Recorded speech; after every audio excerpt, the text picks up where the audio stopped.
अस्सलामुअलैकुम रहमतुल्लाहि व बरकातुहू। तालिबान की हुकूमत अफ़गानिस्तान में आई है, लेकिन क़यामत हिंदुस्तान में बरपा है। ऐसा लग रहा है कि तालिबान ने अफ़गानिस्तान पर नहीं हिंदुस्तान पर कब्जा कर लिया हो। गोदी मीडिया ने आसमान सर पे उठा रखा है। बंदूकधारी तालिबान की तस्वीरें न्यूज़ चैनलों पर ऐसे दिखाई जा रही हैं जैसे हिंदुस्तान में ऐसा कुछ होता ही ना हो। हमें भी तालिबान से फिलहाल कोई हमदर्दी नहीं है, लेकिन हमारे समझ में ये बात नहीं आ रही है कि हथियारबंद तालिबान अगर दहशतगर्द हैं तो आरएसएस और बजरंग दल वाले हथियार बरदार संघ देशभक्त कैसे हो सकते हैं। अगर तालिबान दहशतगर्द है तो ये कौन लोग हैं। अफगानिस्तान की औरतों के अधिकारों की बात करना ठीक है, लेकिन आसिफा और उन्नाव की रेप पीड़िता के खिलाफ जुलूस निकालने वाले किस मुंह से अफगान औरतों के हुकूक की बात कर रहे हैं। पूरा मीडिया तालिबान की किरदार कुशी में लगा हुआ है। मुझे नहीं पता कि तालिबान अच्छे हैं या बुरे, और मुझे इस बात से कोई सरोकार भी नहीं है। अफगान तालिबानियों को अफगान समझें, अलबत्ता मुझे अपने मुल्क में मौजूद इन तालिबानियों से ज्यादा खौफ लगता है। पाकिस्तान में रहना होगा, काटे जाएंगे, काटे जाएंगे,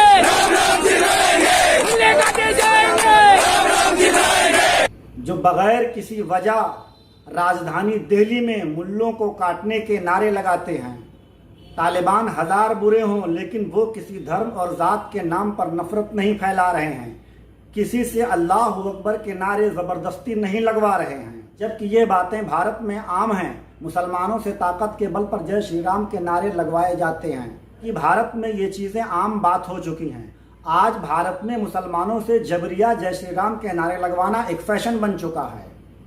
भारतीय मीडिया को लगता है कि अफगानिस्तान में कयामत आ गई है, जहां इंसान मारे और काटे जा रहे हैं, जबकि अभी तक की असल सूरत हाल ये है कि तालिबान ने पूरे मुल्क में आम माफी का ऐलान कर रखा है। बाकी ये 3 आदमी जो फ्लाइट के टायर पर सफर करने की वजह से गिरकर हलाक हुए, इनके अलावा अभी तक किसी के हलाक होने की खबरें नहीं आई हैं। जबकि भारतीय मीडिया इन्हीं 3 हलाकतों की वीडियोस दिखा करके हवा खड़ा कर रहा है और तालिबान को इसका जिम्मेदार बता रहा है। जबकि हकीकत यह है कि जब ये मामला एयरपोर्ट पर रोनुमा हुआ तो उस वक्त तक एयरपोर्ट की सारी अथॉरिटी अमेरिकी कंट्रोल में थी। इन 3 मौतों पर हमें भी अफसोस है। क्या हिंदुस्तानी मीडिया अमेरिका और उसके हलीफ ममालिक से ये पूछने की हिम्मत करेगा कि गुज़िश्ता 20 सालों की जंग में कितने अफगान शहरियों की जानों का नुकसान हुआ है। आप समझ सकते हैं कि रनवे पर दौड़ रहे ये लोग अफगानिस्तान की कुल आबादी के महज मुट्ठी भर लोग ही हैं, जिनको इस बात का बखूबी इल्म है कि इनका गुनाह आम माफी का ऐलान होने के बाद भी नाकाबिले माफी है, इसलिए भाग लेने में ही आफियत समझी। दरअसल अफगानिस्तान में ऐसा कुछ नहीं हो रहा है जैसा भारतीय मीडिया बता रहा है। हाँ, इतना जरूर हुआ है कि हुकूमत की तब्दीली की वजह से लोगों में खौफ और दहशत का माहौल है, और ये घबराहट भी वक्ती है। आप खुद सुन लीजिए। अफगानिस्तान में तालिबान के आने के बाद जो हमारे सिख भाई गजनी में थे, जलालाबाद में थे, वो सब लोगों ने काबुल गुरुद्वारे में शरण ले रखी है। इसमें कुल 320 लोग हैं, जिनमें से 50 हिंदू परिवार हैं, बाकी सिख हैं। ये सब महफूज हैं और गुरुद्वारे के अंदर ही सब लोग हैं। अभी कुछ पल पहले ही वहाँ के लोकल तालिबान लीडर्स हैं, उन्होंने गुरुद्वारे को विजिट किया, हमारे प्रधान जी के साथ बैठकर चर्चा की और उनको ये आश्वासन दिलाया कि आपको घबराने की जरूरत नहीं, आपकी सुरक्षा की हम जिम्मेवारी लेते हैं। हमें पूरा यकीन है गुरु साहब कृपा करेंगे और हमारे परिवार वहाँ पे सुरक्षित रहेंगे।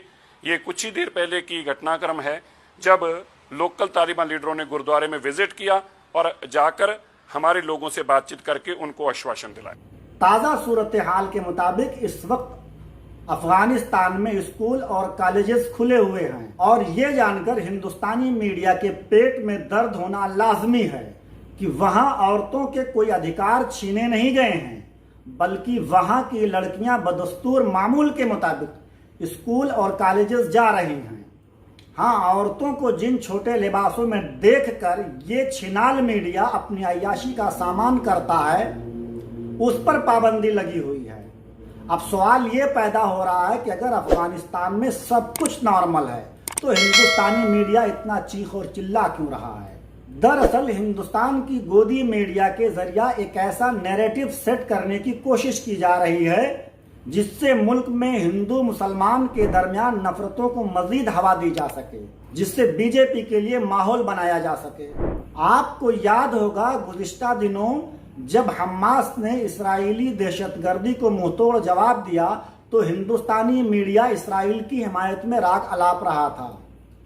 आज़रबाईजान और आर्मीनिया के माबैन हुई जंग में भी हिंदुस्तानी मेन स्ट्रीम मीडिया का रोल जानिबदाराना था। मामला दरअसल ये है कि इस्राएल के सामने फिलिस्तीनी मुसलमान और आर्मीनियाई ईसाइयों के मुकाबले आज़रबाईजान के मुसलमान, और अब अफगानिस्तान में तालिबान और अवाम चूंकि दोनों मुसलमान हैं, इसलिए हिंदुस्तानी मीडिया तालिबान की खराब छवि का सहारा लेकर मुसलमानों के खिलाफ नफरतों को हवा दे रहा है ताकि आने वाले यूपी के असेंबली इलेक्शन में बीजेपी को फायदा पहुंचाया जा सके। शुक्रिया।